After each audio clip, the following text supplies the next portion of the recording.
out of your system and then get inside and shop. Oh, just a bit of Coldplay for this one.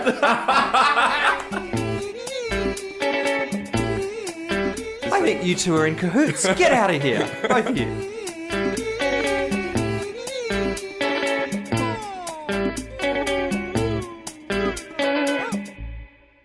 Hello and welcome to Patchwork. My name is Dion and I'm with Christian. Welcome to Patchwork. And Josh. Welcome to Patchwork. Josh, you have been performing a comedy festival show with your brother, and I believe you have some special news for us. Yes, we just got nominated for the Golden Gibbo. Oh, no idea what it is. Thank you very much.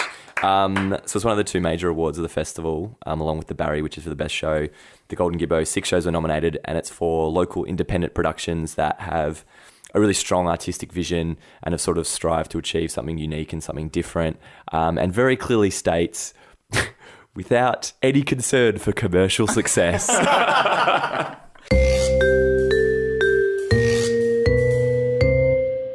Before you start, Dion, and get into the nitty-gritties, you arrived at my place earlier tonight and you parked in front of my mum's garage. And this is my family home, so I said, I'll move your car for you. I got into your car and I have never in my life seen a car as disgusting as yours. It's just not that bad. In my life. Not only has it not been... So there's multiple issues at hand here. I would be okay with the fact that you have items in the car and lots of them, but yours just hasn't been vacuumed either for years. But who cares? That's the question. Also, Sorry, I'll tell you who cares. Christian. Yeah. But also, to tell the whole story, I walked in with food. I'd been volunteering all day. I walked in with food, and the reason why you said that the car needed to be moved was because your mum was out and she was gonna come back home. So you took the keys off me, and I didn't say, Christian, can you move the car? Nothing to do with why your car is dirty. No. Get to the point. No. It's got something to do with you taking my keys and me thinking that you're doing it in good faith. You should have taken the keys, moved the car, and not commented on it, Christian. Entirely altruistic. Originally. But once I got in there, I cannot understand how you drive every day in that filth. There were multiple water bottles, 2 hats, both of them... Sorry. Please, Josh, please try and be impartial about this. 2 water bottles, 2 hats. What else are there? Multiple car seats in there as well. Both hats look like they should belong to a 90-year-old man. They do. But what else was there? What else did you see? Open packages. Packages of what? For an Apple product. Some weird Apple product you bought. You'd left the packages open. I'm so far on Christian's side right now. No, it's because you're exactly the same. I keep a tiny car. I know, but you have an energy bag. I don't even know what an energy bag is, but you had it in the back seat. If there was mold on the roof, if there was food in there, it just sounds like a kind of a messy car. To be honest, if I could open the back door, it'd be great. I could see if there was mold, but I couldn't. I know the back door doesn't work. The locks are stuffed. Well, I'll have to contact the real estate agent and get them to fix up these issues because it's not my problem, especially the mold on the ceiling.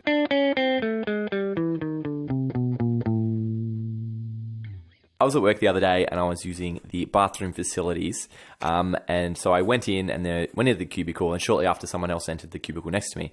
So we're there already. He's lost it. Already Dion's gone. And so I was using the toilet. Mate, we haven't even got to the great stuff yet. It's just toilet. Yeah. So I'm sitting there with someone next to me. Noises occurred on my behalf. And then I get up to go flush the toilet and go out and wash my hands. Another colleague comes in, and etiquette would suggest you say nothing, or at least it's a or a nod or something. But what he did was he goes, "G'day, mate, how you going?" And I'm there, and I know this other person has heard noises coming from me. So what I did, I disguised my voice and went, "Oh, yeah, pretty good." Because I didn't want the person in the cubicle to know who it was. How did he react? He was like, okay. And that was it. And then I finished up and left. That's really funny. But I don't know why. It's like, it should always be, if there's ever a changing of the guard in the toilets, if there's someone else in the cubicle, you give away no clues at all to who the person is. That is key. You do not use names. You might nod, but that's it. Yeah. completely agree. It's unspoken etiquette. No one wants to exchange conversation in the bathroom. But also, I think at a workplace, no one wants a urinal. Yeah. Who wants to stand next to a colleague and pee? Do you know, I was actually thinking about this the other day. Do you know why there are urinals?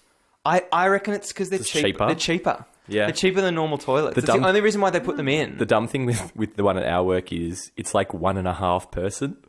So it's like... Isn't that awkward, that I know, because it's like size? either have it as 2, which you're probably not going to get 2, or just have it as a single. What do you mean 1.5? Well, like it's one of the wall ones, and it like would fit 1.5 people. I thought it was one and then a child's one next to it for like bring your kid to work day. But I feel like the same designers of those urinals are also the people that design like all of those things that are sort of in between. So like economy class seats on airplanes as well. Like it's just the same production factory where you kind of like, oh yeah, someone could fit in there, but they also might not fit in It's there. just going to be an uncomfortable squeeze, whatever it is. Yeah. But it's such an... That's their motto. I think I've spent the least time in a workplace than all three of us, but I did very recently complete a stint at your workplace, Josh. Yes. And when I was there, I thought how great it would have been if inside the cubicles there was a button so that every single time you went to do something, it would like play a trumpet noise or something to kind of mask the sound of what you were doing. They have that in like Korea and Japan. Really? They literally have a button that makes disguising noises. Really? Yeah, You for know sure. this. 100%. You've been to Japan, haven't you? I haven't. I never. Are you kidding I me? never went to the toilet in Japan. 12 days. So the toilets in Japan are unbelievable. Oh, yeah, I'm aware of how incredible they are. I didn't know that. No, they play gentle music. No, So- what do you want? Why do you want a trumpet? I want something that's really going to masquerade. So you hold that button You down. want like an overture or something. And the longer you hold the button down, the more instruments that kick in. you want some Hans Zimmer to come in. Just, wow. I love it if it detected how heavy your flow was as well. So adjusted the kind of overture for that. Oh, just a bit of Coldplay for this one.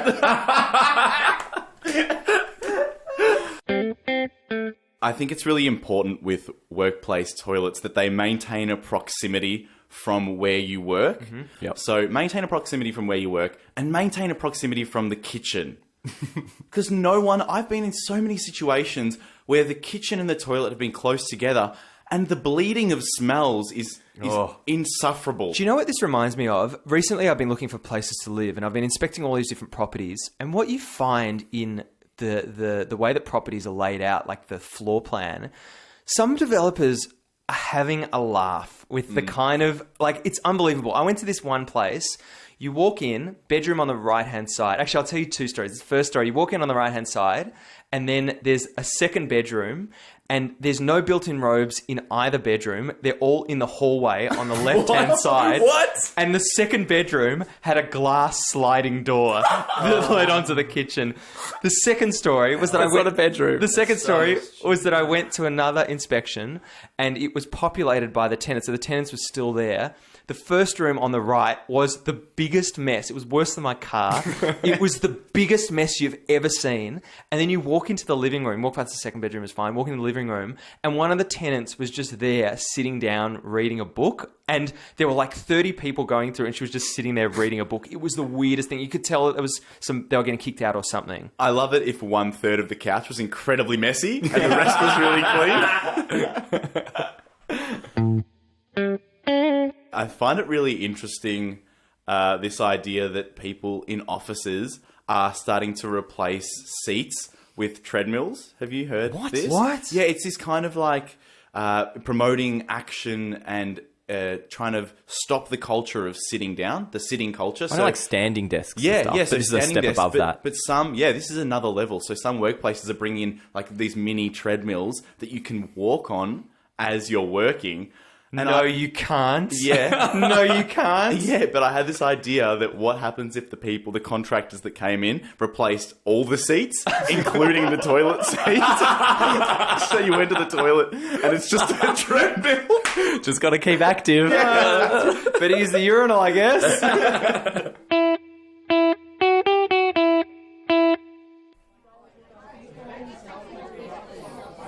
Okay, everybody. Thank you very much for coming. So this is our weekly assembly. So the grade 6s on the left, thank you. Grade 5s, 4s, and yep, thank you, Miss Lansfield.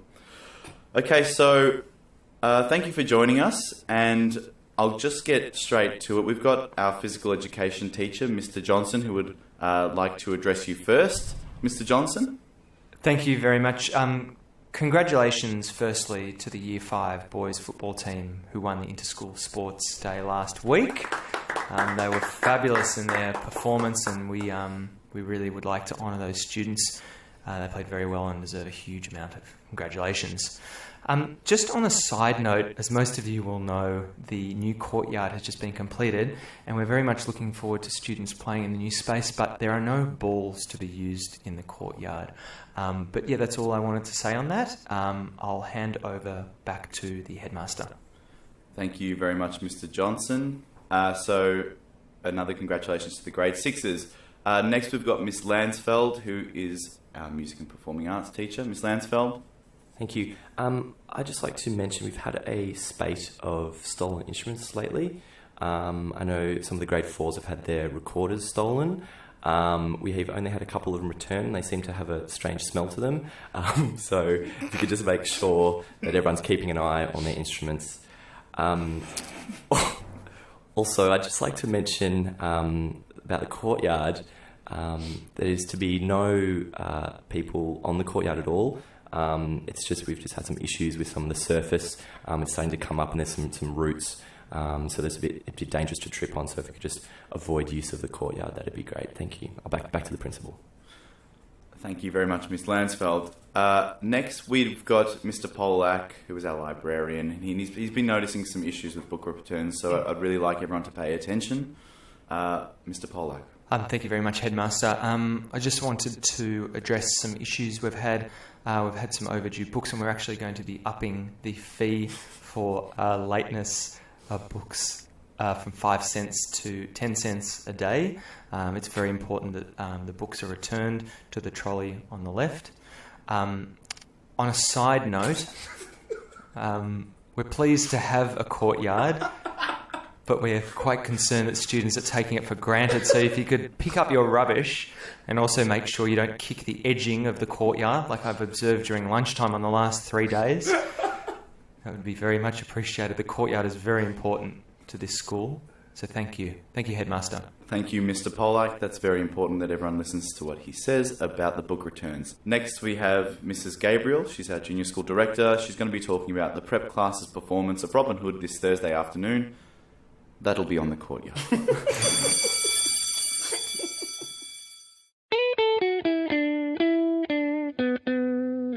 I did something a little bit strange the other day, and it got me thinking about how we interact with strangers and how we just kind of don't.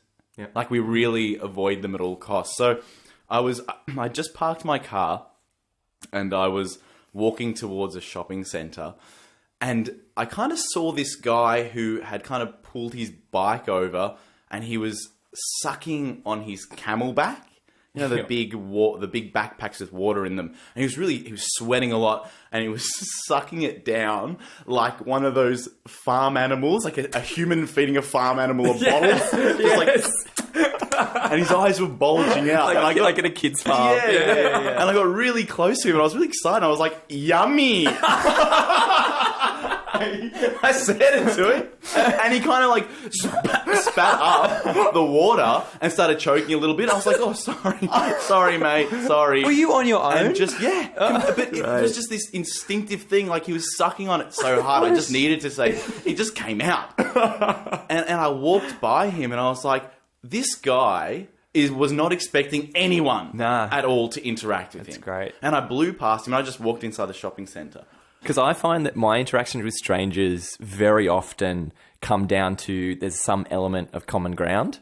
So there's something that either we both notice something, or you'll see someone dodgy and just look across and you like raise the eyebrows and go, that thing. But my favorite, that's my favorite interaction. That thing. Yeah, when you such a nice connection. You make that connection. That's what I had was because I used to drive a black Barina, and we were stopped at lights, and there was someone opposite, like to the right, going the opposite way. Right next to me, also driving a black Barina. And so I was like looking at them like, hey, we're doing it. We've got the black Barinas, right? Both made really good choices. Yeah, and then she looked at me very confused at first, and then you could see it twig in her brain. She went, I've got a black burrito as well. And she was like, yeah, black burritos. I thought she was going to look at you and sort of mime and go, not my car. This is someone else's, not my car. We don't have this connection. Such a strange community, the Black Barina community. I wonder whether she's gone on to another Black Barina and be like, guys, we really need to band together here. But it's weird. You do have an association. Like I got a Subaru, and I love fellow Subaru drivers. They're always the best drivers, and especially when you see someone who has the same model, same color, you're like, there must be something similar about us. That is the dumbest thing you've ever said. What color is the car, Dion? What color is your car? Silver. Very common. Very, very common. Are they all spectacularly messy inside? Yeah, they are. It's the only way you get it serviced. On the subject of my messy car, I forgot to tell this story. So I got it into my head one day that I wanted to buy a watermelon and roll it down a hill.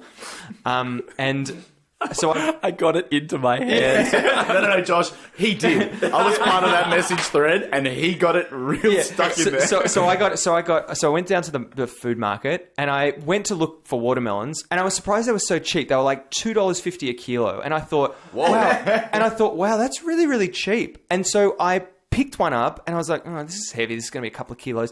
Ended up being 10 kilos. Whoa. And then, the lady put it on the scales, and I was like, yeah, I'll just get it.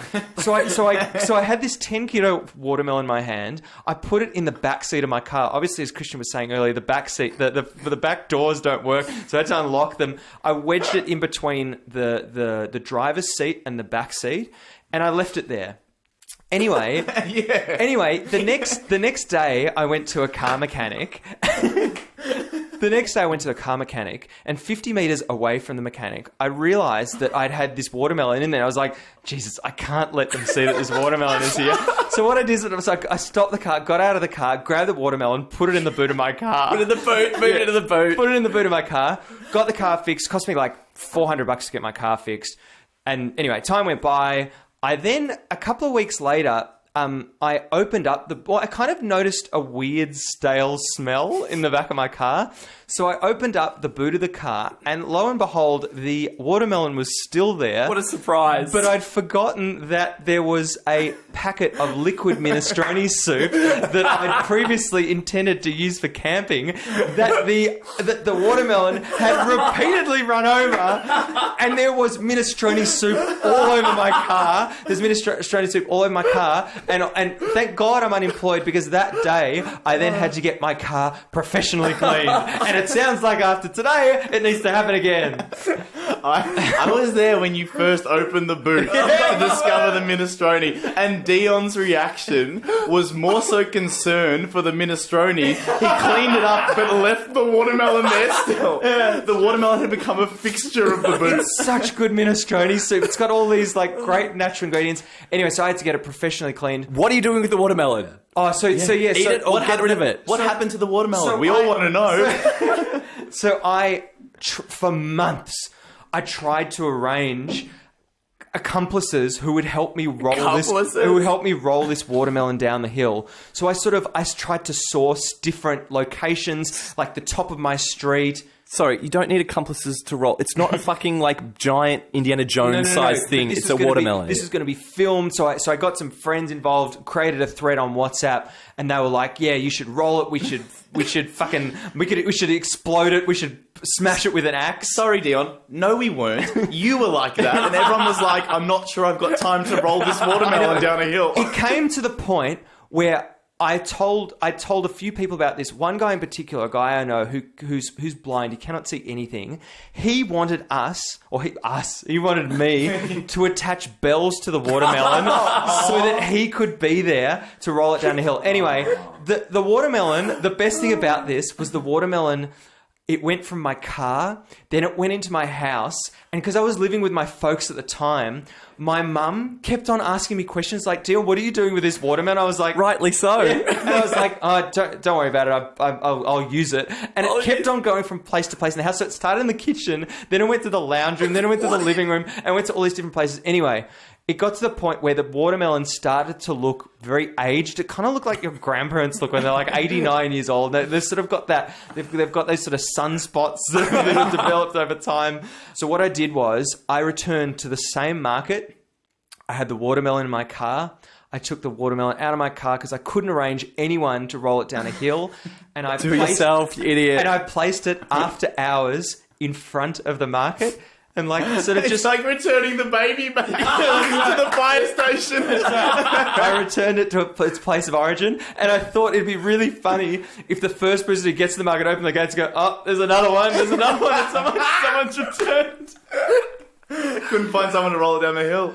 I have a psychotic watermelon story as well. Oh god. So, at the it was a really strange thing to find, but I drove into this current house, so my old family home.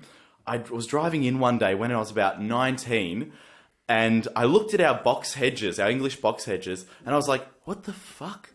And it was like it was masquerading as a box hedge, a watermelon, just sitting in between the box hedges. And I was like, how could that be possible? It must have fallen out of my mum's boot. I'll go get it. So I went and picked it up, and it was growing out of the ground. What? That is incredible. So a watermelon somehow grew out of the ground, unbeknownst to our entire family, and masqueraded as an English box hedge for ages. Well, to get full size? Yeah, full size. And I was like, this is insane. So I didn't trust eating it because I was like, how could a watermelon grow here? Something is wrong with this watermelon. So I disconnected it and I started kicking it.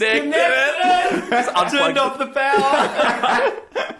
I cut it at its stem, and I started kicking it like a soccer ball with my cousin up and down the street. And then I was like, well, now that we've kicked it a little bit, surely I guess we better return it back to the market. Now that we've kicked it a bit, surely it'll decompose. We'll just leave it in the box hedge. So we returned it back to the box hedge. The day after, I drive back home. I go inside, have dinner. After dinner, Mum's serving a platter of fruit. And I love if your grandparents are there and they're all frozen and they're stuck in the water. Yeah, well, my grandparents were there. So what my nonno had done, he had found the watermelon, brought it inside, said to my mum that he had bought it from a supermarket. She cut it up and served it to the entire family. Crazy. And I said, this watermelon doesn't taste right. And I said, no, where did you get this from? And he said, your front yard. I have a watermelon story as well. This is amazing. So when I was at uni camp, I used to run the orientation camps. And so we had a watermelon there, and it got to the end of the camp, but we just wanted to use it up. We hadn't had it. So me and my mate started this game where we're standing facing each other. It was for eating, wasn't it? Yeah, it was, yeah. And it had been growing next to the box hedges. And so we were standing facing each other, and we started, and we just held it, and we were just tossing it to one another. And it's quite heavy to catch, like, ooh, catching it. Mm-hmm. And then we take one step back. And you go again and go, ooh, and you get it. And then we had like the whole campsite, everyone sort of caught on what was going on. They got really excited by it. So we're about, 2-3 meters away. These heavy heaves like, ooh, and like, ooh, and everyone goes, ooh. And we just kept running. And it got to about, I don't know, like 10 meters or so. And then finally it just slipped through one of our hands. And everyone's like, hey. Did it explode? Because I think that was the point of my whole thing. I wanted to see what happens when it hits something. Your imagination of what a watermelon is capable of is wild. But they've got pyrotechnics inside it, don't they? I feel like you're expecting it to have like a little mushroom cloud or something. Or like 7 more watermelons just spring out.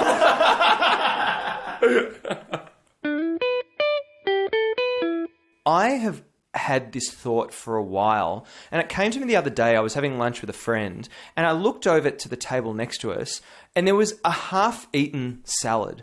It was like half, 3/4 hadn't been eaten, and I thought, why does society say that this is going to be, that the preference is for this to get thrown out? Why can't I either go to the waitress and go, hey, is anyone eating that? I would love to eat that. Or why can't I just go over and grab it myself and start eating it? Would you guys, I would have no problem doing that. Would you guys have a problem with doing that? Massive advocate for eating off other people's plates. Strangers, whatever. If the food's there, the thing that pisses me off the most is when you suggest that idea to someone and they say, oh, it's unhygienic to do that. Yeah, it's not unhygienic. That's the food that you would have been served. Well, because my metric on that is not that I overdo it, but it makes no reason that you shouldn't. But it's like, if I'm eating something, I don't finish it, I don't immediately just go and spit on everything that's left. That's true. But what about changing? That's exactly what people are expecting. Yeah, they go, we just spat all over that food. It's always about the saliva. Yeah, or hands. So that changes it for you? What about a hamburger, a half-eaten hamburger that's been... Well, if you had a direct... Yeah, because there's also bites in that as well. Do you need to see who has eaten it? Yes. Would you prefer it to be a male or a woman? Do you know what I'd like to see? Their teeth. Do you think you should be able to ask someone about that? This should all be above board. Excuse me, I'm just about to eat your meal. Do you mind if I just have a look at your premolars, please? Just slightly related to that, but following the incident I was talking about before, I walked into the shopping centre and walked into a supermarket, and all laid out nicely in front of me were lots and lots of bags of grapes on special. And I was like, oh, okay, great. And I proceeded to watch every single person that walked into that supermarket go to the bag of grapes, take one out, eat it, and walk on their way. And I was like, that's so clever, because what supermarkets are doing, they're saying to people, you know what? Here's the shit that you're going to steal. Get it out of your system, and then get inside and shop. I used to work as a checkout chick, checkout boy, checkout guy, whatever you want to call us. Yep. And this lady came through, and you know, the grape is the classic, or a few nuts, you have a nibble. This mother came through with her baby, just with a banana peel. Just the peel. You can't do that. And then gave it to me. I was like, oh, I actually need... It's done on... I said, it's done on... Like, she didn't know. I was like, it's done on weight. One banana, please. Yeah. I was like, oh, it's actually done on weight, so I need a full one. She's like, because all bananas are kind of different sizes, aren't they? And she's like, well, I'm sure the supermarket makes enough money. I was like, that doesn't justify stealing. It does, though, doesn't it? Oh, yeah. Let's all have that attitude then. Well, I'm not going to pay for this $60. I'm sure Safeway makes enough money. That's what we do with grapes, though. I honestly want to know what the loss is associated with grapes, because I very rarely see people purchase bags of grapes. Do you know what the best thing is? What a stupid thing to say. People get their grape quota at the supermarket. Because me and my mates, we were organised to watch this like movie marathon thing. And we bought like heaps of those bags of grapes. And the lady was like, this is like $30 worth of grapes. Expensive. And we're like, yeah, we know. It's really weird. She's like, you can just steal them. On the subject of stealing, the supermarket would have inventory on what is being stolen. I would love to know what is below grapes. I was kind of try and consider it. It wouldn't be salmon or anything. It'd be like cashews, wouldn't it? Stolen? No, I wouldn't think to steal a cashew immediately. Immediately? Yeah, that's like fourth or fifth. No, Josh, I wouldn't be up for that. No way. I guess I would love to know. I would love to know what else there would be. Do you guys? I'm putting you on the spot, but do you guys have any ideas for what regularly would be stolen? I'm thinking like chocolate bars might be something. No, for your common supermarket thief, and I know this from the inside, it's all about value. So they're looking for your Oral-B little denture cleaning things, like the floss things. Clever. Because they're like $14 a packet. So they're all about getting the biggest bang for your buck. Yep. One of my favourite things that someone stole once was it was just... it was like an expensive condom, so there was some sort of vibrating element or something to it. It was something quite special. So I went through the aisles, and then it was just open, and there was nothing in there. And I took it up, and I was like, "Look at this! Someone's getting off on crime." And they gave me nothing. I was like, "I deserve better than this." I quit. Did you say it over the loudspeaker through calls though? Because they're sometimes really hard to understand.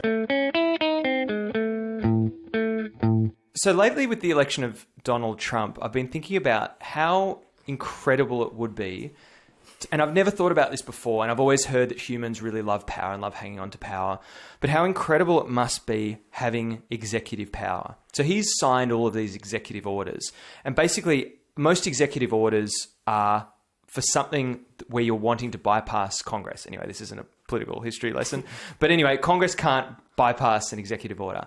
So I was sort of thinking, what are the things that I would sign? What sort of executive orders would I sign if I was a dictator? And I kind of wanted to put it to you guys. I'm kind of petrified to kind of say what you'd sign. In case it actually happens. Yeah. Right. And also because you've got such a thin skin. If you say something, the podcast might just end. So. I think your first decree, you'd have some sort of national holiday where everyone rolls watermelons down hills. Absolutely. Maybe your first decree is everyone needs to go get a haircut. or everyone has to have the same haircut as you. Everyone has to have the same haircut as you. And you know what Josh's would be? Josh, your first decree, everyone needs to have the same haircut as me. You're both fucking obsessed with your hair. I was thinking that for Josh, and for those people, hopefully by this episode, you have gotten to know Josh. I think Josh's first decree would just be, everyone should just have fun. And for Christian, I think... You sound like it's a bad thing, mate. Yeah, No, but I like the idea that you're just, everyone have fun, but millions are dying around you. I said, no, have fun. And he'd do that on his visits to the country as well. Just, everyone just have fun. Everyone have fun right now. And for Christian, it would be mandatory pronunciation of the words... Oh, wow.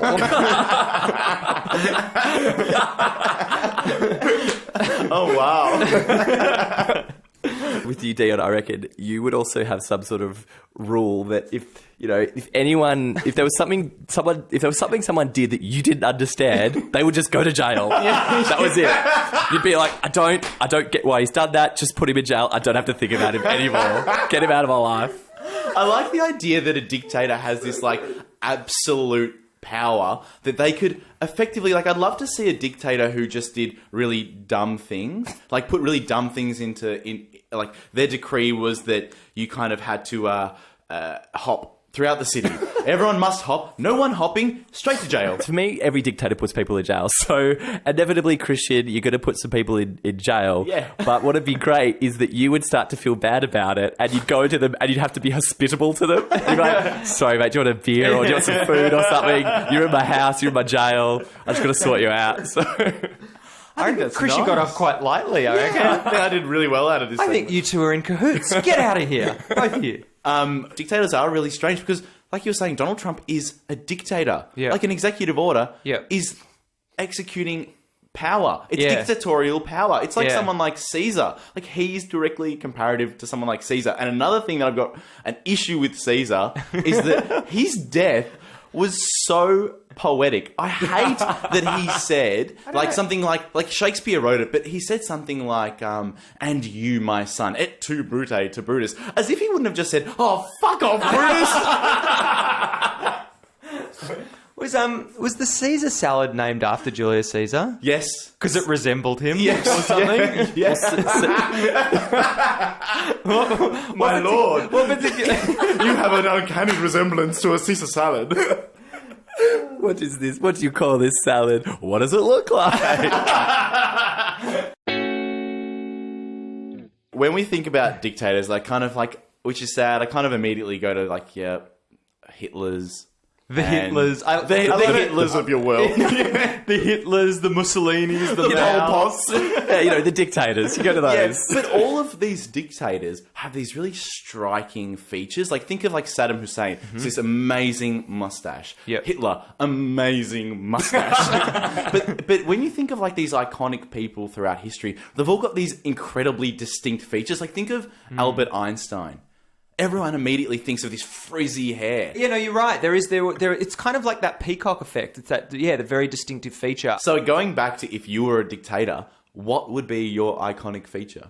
Obviously, Dion's his buck teeth. The way Josh curls up on a chair. God. Josh is very tall. Josh is like 6 foot. Are you 6 foot something? 6'1" or 2". 6'1" or 2". And Josh is incredible in. I'm just quite flexible and can fit into small spaces. I sleep very comfortably on airplanes. Hang on a second. What the fuck does that have to do with his point of difference as a that dictator? would be the thing. Like, if you think about Hitler's, he's got the Nazi The salute, thick heart. and Josh would just be a silhouette of him crouched up in a chair. So all of my portraits would be in a weird chair.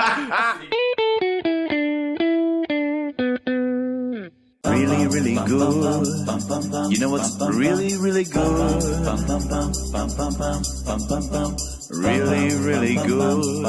You know what's really, really good? You know what's really good? An internet cafe still in business. Really good. Really good. You know what's really good? sending out a group text message and having everyone respond instantly. Really good. Really good. You know what's really good? When you're downloading some software and you press the real download button on the first try. Really good. Do you know what's really good? Performing a lane change late at night without using your indicator. Really good. You know what's really good? Masturbating. Really good. You know what's really good? When you perfectly predict a red light change and you don't have to slow down at all. Really good.